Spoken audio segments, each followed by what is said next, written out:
horta waxa ka taasiyeeyay dadkeedii naga geeriyooday ilaahay dhammaantiin sameeyay bal naga siiyo muxuu ahaayay qolyaha waaweyn waxaan sheegayaa carruurteedii yaryar xasibay loogu yeedheen inaynu hadal sawd mooyn isku qabsano horta taasina ma aha oo gar ma hayaduna tiirbayku moodayna baxayo oo tumiyo halkaasay tiri maxaa doonaya jibinaysaa hableeyay yaryara gaadigu biyaha soo cadiyo horta hadal uma dudayo laakiin saqaar u dudayaa way aragtay marka ayuu tahriibka ka hadlano horta iyo waa masiibo si weyn noogu dhacday ilaahayna hay naga daweeyo aniga wuxuu baayay muuqda tahriibkii lagu daynahaa horta halkan cadaalad laga helo halkan haddii cadaalad laga helo tahriibku waa la iska dayna mid labaadna aynu helo war hadduu dhulku qiimay nala yeesho oo dhulku inala weynaado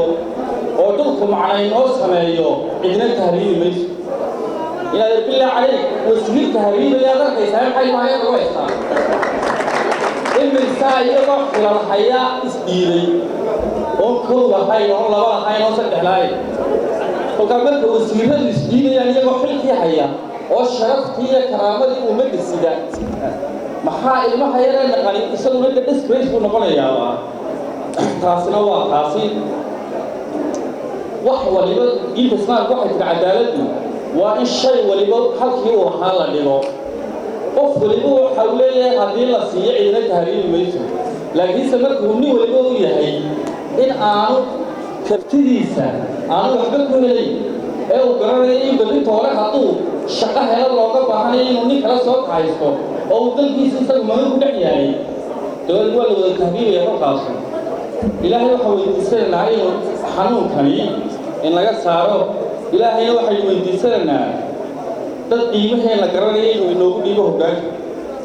laakiinse kolba tuug dadka xadaya oo la garanayo halkan guri ka dhistay isagoo lacagtuu qaata la ogyahay oo maxaynu beenta isku sheegaynaa